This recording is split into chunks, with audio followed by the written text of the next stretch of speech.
So today I'm trying out a new skeletonized movement, and I think it's one that could be a great alternative to the NH70 series of movements. So stick around and let's see how we get on.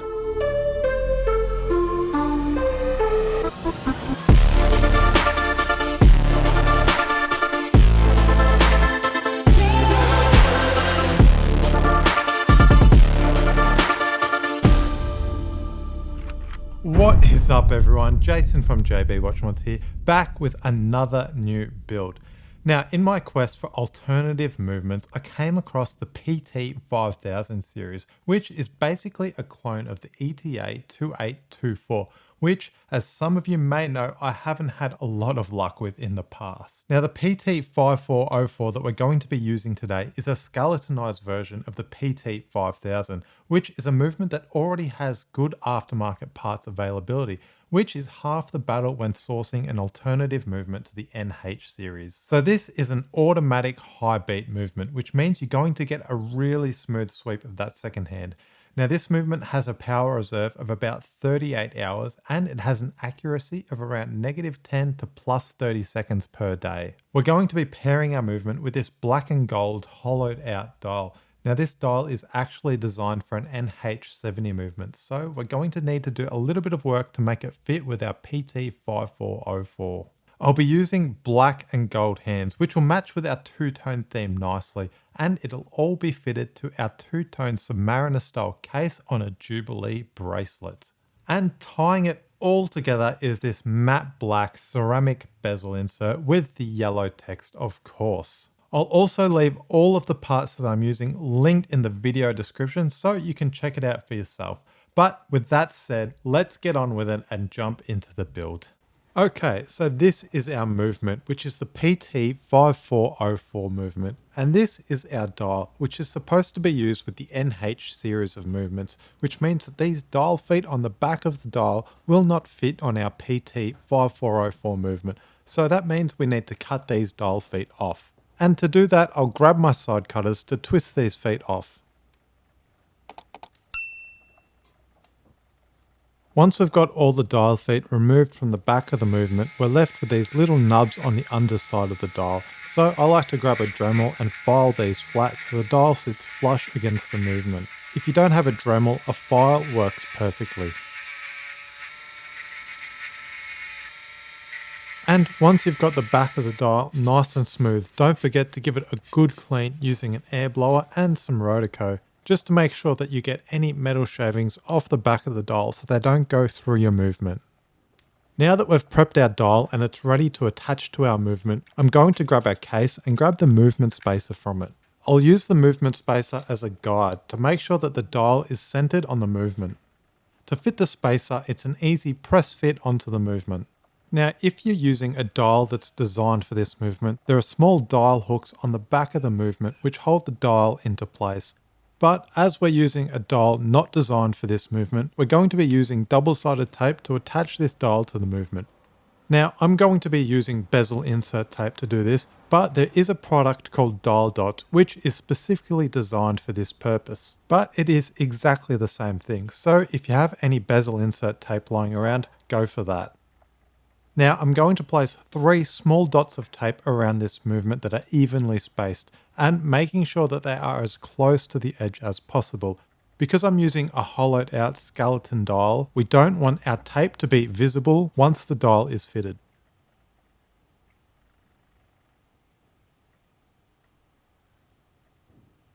Now we can grab our dial and line it up on our movement. And to line it up to make sure it's in the correct position, we're going to get our double indices, which are the 12 o'clock mark at the top of the dial, and make sure that our 3 o'clock indice is lined up with our crown stem. This way we know the dial is in the exact right position and will look great once it's fitted in our case. Now let's move on to fitting our handset. And the first hand up is our hour hand. Now there are no complications on this movement, so we can go ahead and set our hand at the 12 o'clock position.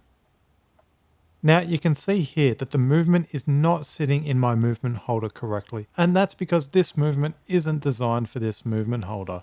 Now luckily the hands that I purchased were quite a loose fit and pressed on really easily, But you can see that I'm applying pressure to that crown stem when I press the hands down, which is definitely not ideal.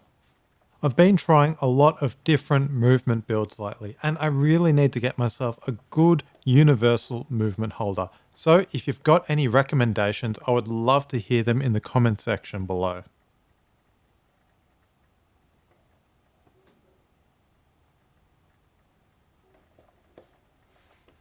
So now that we have our hour hand and our minute hand fitted, I'm going to rotate the movement and make sure that the hands don't foul on each other and that they clear the indices as well.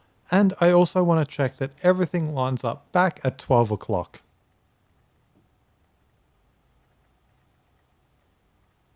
Perfect. Now let's go ahead and fit our second hand. Now to hold the hand, I use a little bit of rotor coat rolled up in a cone shape just to hold the hand while I place it into position. Now, if you're struggling to fit your hands, I recommend getting good lighting. It's well worth the investment and makes the job a hell of a lot easier. Then once you have good lighting, getting the movement at eye level will make a world of difference. Now we have all of our hands fitted to the movement, and I am really happy with how this is coming together. I think that this movement is the best looking skeleton movement that I have worked with so far. Now let's start to get this movement ready to fit to our case, and to do that we need to remove this dummy crown stem.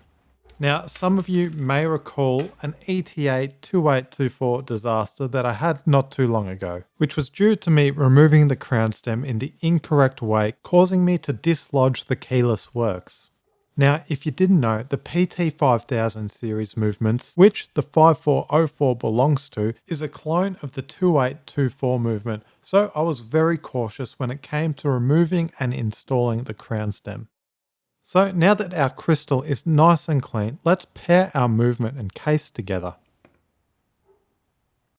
Now our movement and dial fit perfectly in our case, but it looks like our movement spacer is having a few clearance issues, as you can see here that it's sitting on a massive angle. So let's pull out this spacer and have a closer look. So there are a few small bumps on the outside of this movement spacer, which now that the movement is fitted doesn't quite fit in our case. So I think the easiest thing to do is going to be grabbing our Dremel and filing these bumps flat.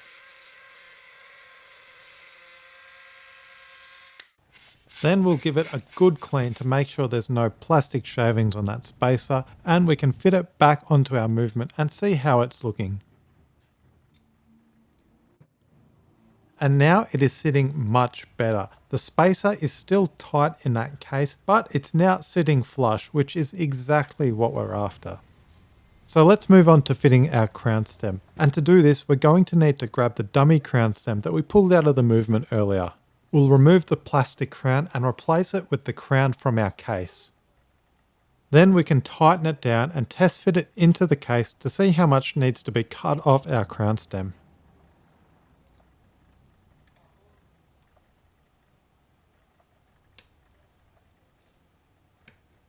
So it looks like we need to cut around 5 to 7 millimeters off that crown stem. So we'll remove the crown, grab our side cutters and trim this crown stem down. Now I always do this by eye, but if you're just starting out, it's probably a good idea to grab a set of vernier calipers and measure how much you actually need to cut off. And it's always better to leave it long and cut it down if you need to. And now I'm just going to file the threads down on the end of that crown stem to make sure that there are no burrs that could damage the threads inside the crown. Then we can screw the crown back on and test fit it into the case to see how it looks. And again, I am being very cautious when I insert the crown back into the movement.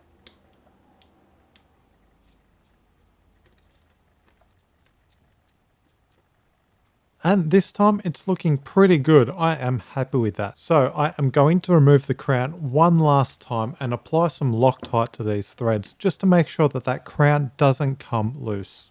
Now I didn't mention it before, but there is a small button which needs to be pressed down in order to release the crown stem. And you need to have the crown stem in the pulled out position to do this.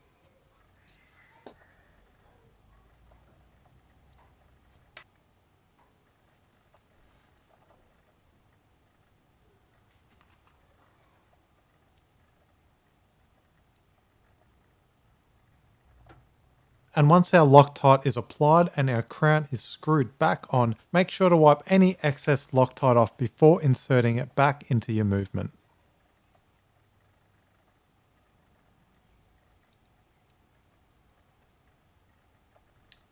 And one last check before we seal this case up. You want to make sure that you can wind the movement, get the time setting position, and that the crown screws flush down to the case.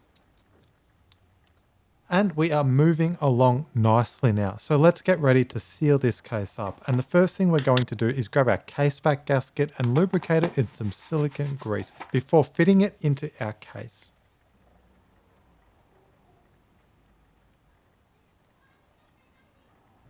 Then we can grab our case back, and on this build we have to go with that transparent case back. So we need to clean the crystal and make sure that it is spotless before fitting it to our case.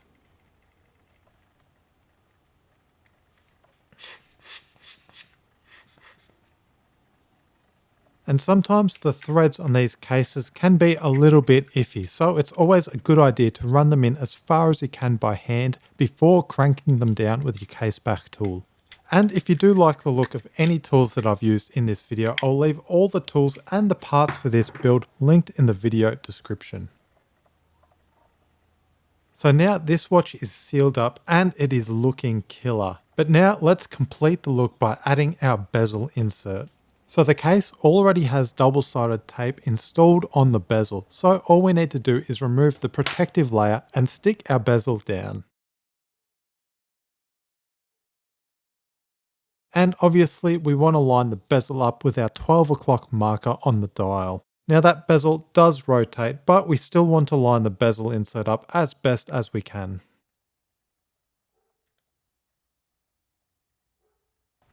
And now we can move on to the final step, which is fitting our Jubilee bracelet. So if you've enjoyed this build and you're interested in learning more about putting together your own watches, you may be interested in checking out my Patreon page. I'll leave a link for it in the video description below. We've got a great community of like-minded watch builders over there, and I do a watch giveaway every month for my members. So if you'd like to become a part of a helpful, growing watch community, head on over to my Patreon linked in the video description. But now this watch is just about done. So let's run some B-roll and see how this watch looks.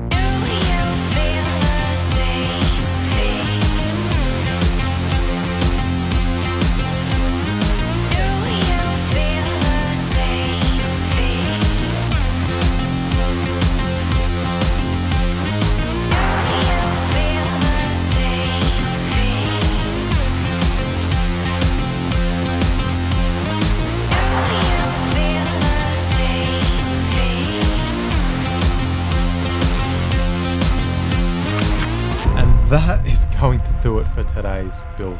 I would love to hear in the comment section below what you thought of this movement and the build that I put together. Now, as far as this movement goes, I think it's one that I'm going to be using a lot more moving forwards. It doesn't seem to be as temperamental as the 2824, which makes it a great option for beginners. Now, I'm on a bit of a skeleton watch kick at the moment, and I've got another build plan that I am really looking forward to, but that'll have to wait for another day. So if you've liked this video or gotten anything out of it at all, hit that like button, subscribe if you haven't, and I'll see you all in the next video.